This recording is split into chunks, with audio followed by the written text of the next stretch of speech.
आज़ादी के बाद हिंदुस्तान में यूनियन टेरिटरी से स्टेट बनाए गए। उदाहरण है अरुणाचल प्रदेश, काफी यूनियन टेरिटरीज को स्टेट बनाया गया, स्टेट्स को बांटा गया। झारखंड नया बना, पहले बिहार हुआ करता था, बिहार में से झारखंड बना, मध्य प्रदेश में से छत्तीसगढ़ बना,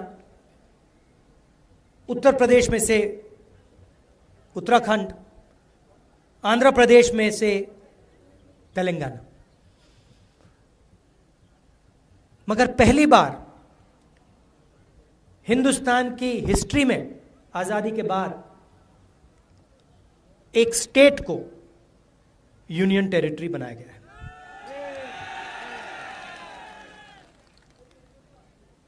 मतलब जब हम यूनियन टेरिटरी को स्टेट बनाते हैं या हम स्टेट को बांटते हैं तो हम लोकतंत्र को गहरा करते हैं, अधिकारों को और गहराई से पहुंचाते हैं। मगर जब हम स्टेट को यूनियन टेरिटरी बनाते हैं तो अधिकारों को छीना जाता है। और आपके साथ, जम्मू कश्मीर के साथ यह अन्याय हुआ है। पहली बार हिंदुस्तान की हिस्ट्री में एक स्टेट के लोगों से उनके अधिकार छीनकर उनको यूनियन टेरिटरी में बदला गया है। यूनियन टेरिटरी में और स्टेट में बहुत फर्क होता है। स्टेट में असेंबली होती है, लोगों की आवाज होती है, उनके अधिकार होते हैं। और स्टेट के लोग अपने स्टेट को चलाते हैं, चाहे वो टूरिज्म हो, बिजनेस हो, माइनिंग हो, जो भी है, स्टेट के लोग स्टेट को चलाते हैं। और स्टेट के लोग अपनी असेंबली में अलग अलग कानून बनाते हैं। 1947 में हिंदुस्तान ने राजाओं को, महाराजाओं को परे करके लोकतांत्रिक अधिकार हमारी जनता को दिया था। कॉन्स्टिट्यूशन उसका चिन्ह है। पहली बार एक स्टेट से उनका अधिकार छीना गया है और हमारा कर्तव्य बनता है, हमारी जिम्मेदारी बनती है, सिर्फ कांग्रेस पार्टी और नेशनल कॉन्फ्रेंस की नहीं, सिर्फ इंडिया गठबंधन के लोगों को नहीं, मगर हिंदुस्तान के हर नागरिक की जिम्मेदारी है कि जम्मू कश्मीर को स्टेटहुड वापस दिया जाए। और मैं आपको यहां बताने आया हूं कि बीजेपी कुछ भी कह ले, आरएसएस कुछ भी कह ले, हम जम्मू कश्मीर के लोगों को उनका स्टेटहुड वापस देने जा रहे हैं। हम चाहते थे कि चुनाव से पहले मामला तय हो जाए और चुनाव से पहले जम्मू कश्मीर को स्टेटहुड मिले। मगर बीजेपी नहीं चाहती थी। उन्होंने कहा कि पहले चुनाव करो, ठीक है, मंजूर है, मगर स्टेटहुड मिलेगा। आप देखना, मैं आपको गारंटी करके कह रहा हूं, या ये स्टेटहुड देंगे, नहीं तो फिर अगली सरकार जो दिल्ली में आएगी, इंडिया गठबंधन की सरकार आएगी, उनका पहला काम होगा आपको स्टेटहुड देने का। और हम तब तक नहीं रुकने वाले। हम इन पर दबाव डालेंगे पार्लियामेंट में, यहां पर, कि ये जो आपको स्टेटहुड से यूनियन टेरिटरी बनाया गया है, जो पहली बार हुआ है, इसको रिवर्स करना है और आपको स्टेटहुड देना है। यहां पे कहा जाता है कि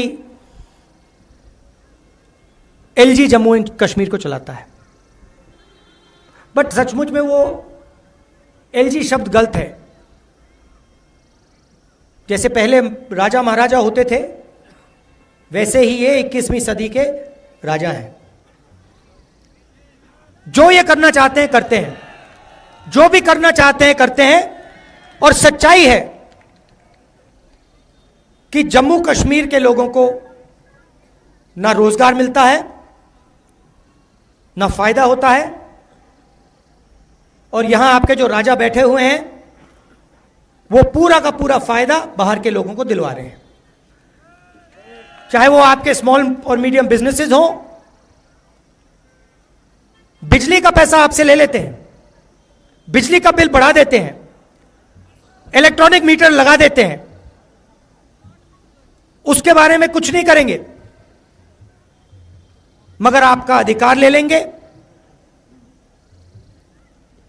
आपके जो यहां के बिजनेस हैं उनको दबा देंगे, कॉन्ट्रैक्ट्स बाहर के लोगों को दे देंगे, और पूरा का पूरा फायदा या बीजेपी आरएसएस के कनेक्टेड लोगों को, बाहर के लोगों को मिलता है।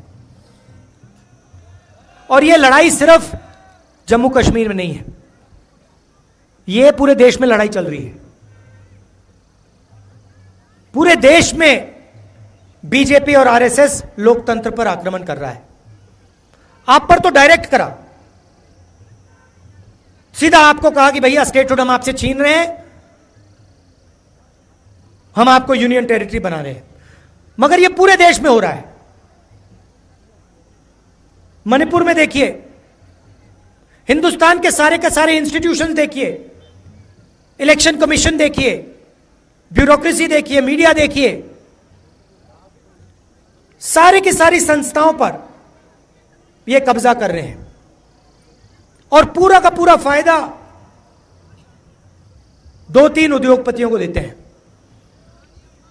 ये देखिए, आप नाम जानते हैं, क्या नाम है उनके? अच्छा, नई चीज बोली है। मैं पार्लियामेंट में भाषण कर रहा था, मैंने भाषण में अदानी अंबानी का नाम लिया, और मुझे कहा जाता है कि पार्लियामेंट में अदानी और अंबानी का नाम नहीं लिया जा सकता। कमाल की बात है।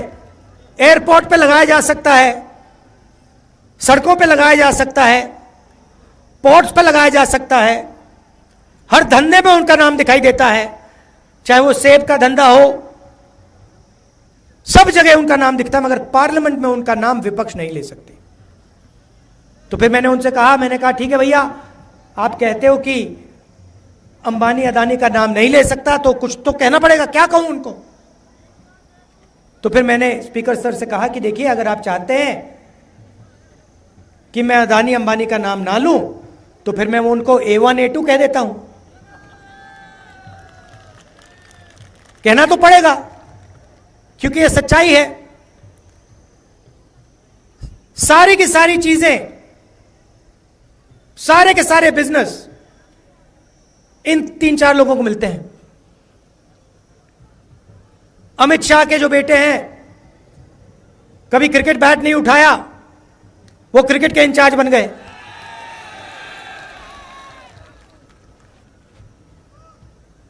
तो 6-7 लोग देश को चला रहे हैं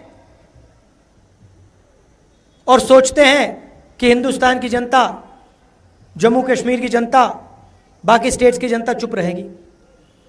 आपने देखा होगा, चुनाव से पहले नरेंद्र मोदी छाती फुला के आते थे, देखा था आपने? 56 इंच गायब हो गई ना, 56 इंच की छाती। इंडिया गठबंधन ने हिंदुस्तान के प्राइम मिनिस्टर की कॉन्फिडेंस उड़ा दी, बिल्कुल उड़ा दी। वो आपको तो दूर से दिखते हैं ना, मैं तो पार्लियामेंट में उनके सामने बैठता हूं, तो मुझे तो डायरेक्ट दिखता है हो क्या रहा है। बिल्कुल पूरी की पूरी कॉन्फिडेंस खत्म हो गई। जो पहले नरेंद्र मोदी थे, 56 इंच छाती वाले वो हैं नहीं, खत्म हो गए वो, उनकी कॉन्फिडेंस गई। आज मैं आपको बताता हूं, जो ऑपोजिशन चाहता है वो इनकी सरकार करती है। दम नहीं रहा इनमें। लैटरल एंट्री की बात की इन्होंने, कहते हैं कि भैया सरकार में हम साइड से लोगों को लाएंगे। हमने कहा कैसे लाओगे? अमीर लोगों को कैसे लाओगे? गरीबों को आप आने नहीं देते हो, कमजोर लोगों को आप आने नहीं देते हो, ऊपर से आप लैटरल एंट्री करोगे। हम देखेंगे कैसे करोगे। 3 दिन में कहते हैं ठीक है भैया नहीं करेंगे। तो आजकल सरकार ऑपोजिशन चला रही है, सच्चाई है। जो भी हम चाहते हैं हम करवा देंगे, और हम स्टेटहुड चाहते हैं, जम्मू कश्मीर का स्टेटहुड हम करा देंगे।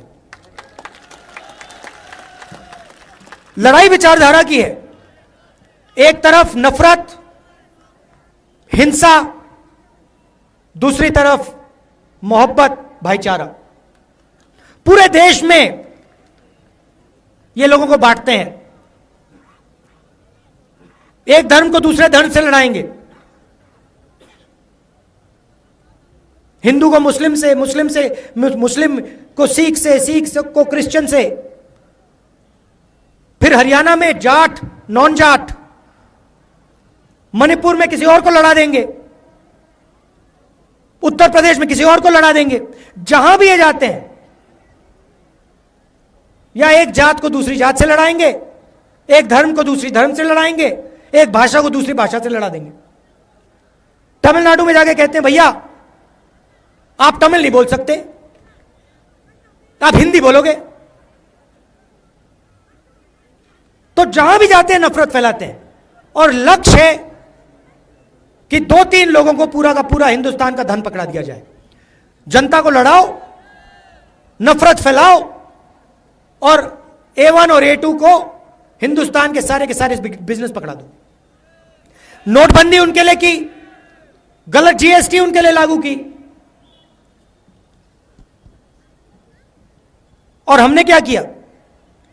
नफरत के बाजार में मोहब्बत की दुकान खोली। 4000 किलोमीटर कांग्रेस पार्टी के कार्यकर्ता फरूक अब्दुल्ला जी आए, इंडिया गठबंधन के लोग आए। 4000 किलोमीटर हम चले। क्यों? नफरत को मिटाने के लिए, हिंसा को मिटाने के लिए। और मैंने पार्लियामेंट में कहा डरने की कोई जरूरत नहीं है, कोई जरूरत नहीं है। ये खोखले हैं, इनमें कोई दम नहीं है, डरपोक है ये। 4000 किलोमीटर चले, जहां भी ये नफरत फैलाते हैं हम वहां जाके मोहब्बत की दुकान खोलते हैं।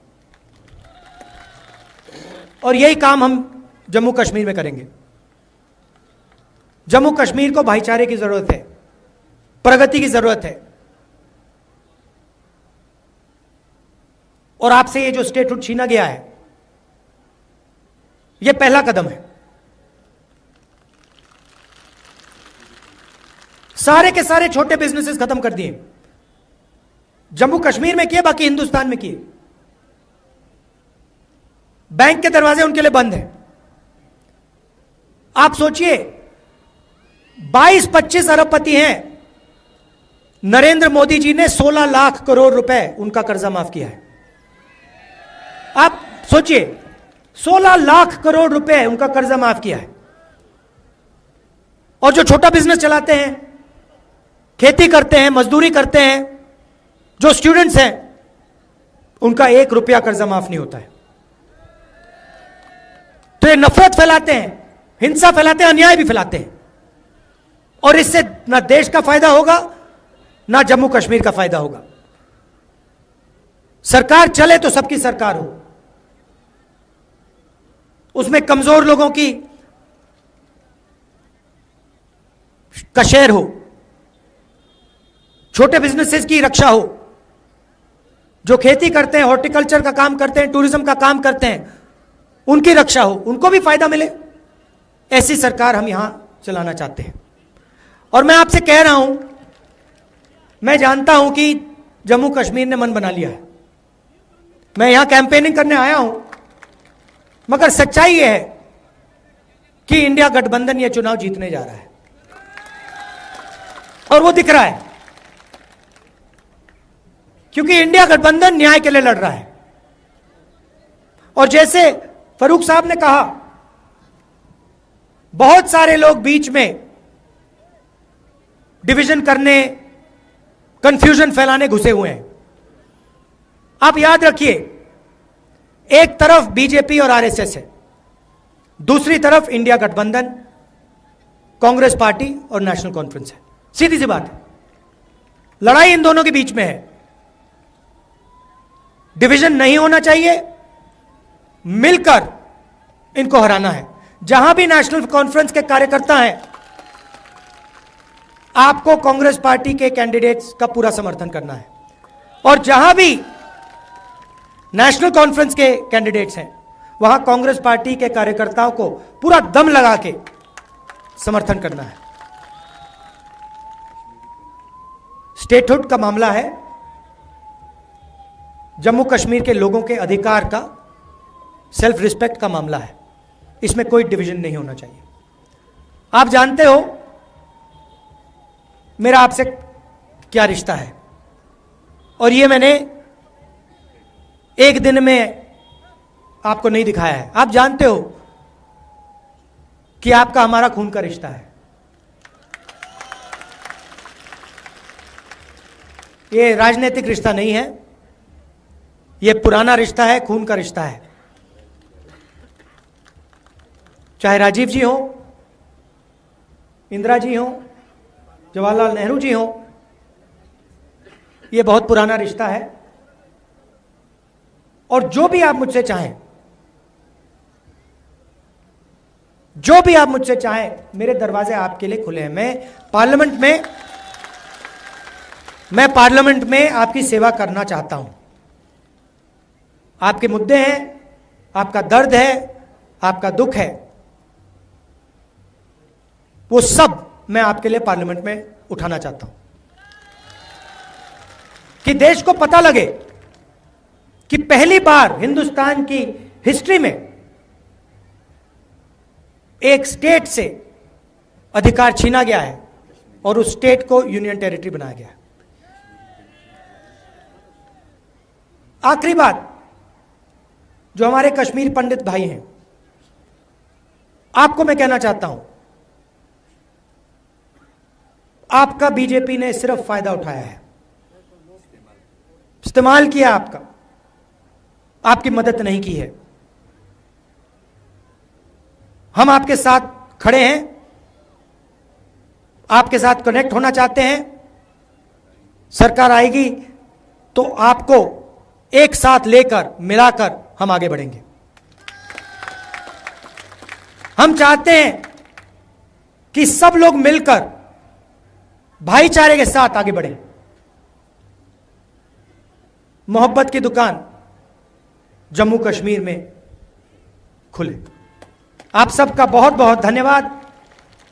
और मैंने पहले भी शिकायत की थी, अभी मैं शिकायत करना चाहता हूं मीर साहब से, कि आप मुझे यहां बुला लेते हो, चुनाव में बुला लेते हो, इतनी सुंदर जगह बुलाते हो, फिर कहते हो आपको 1 घंटे में जाना है।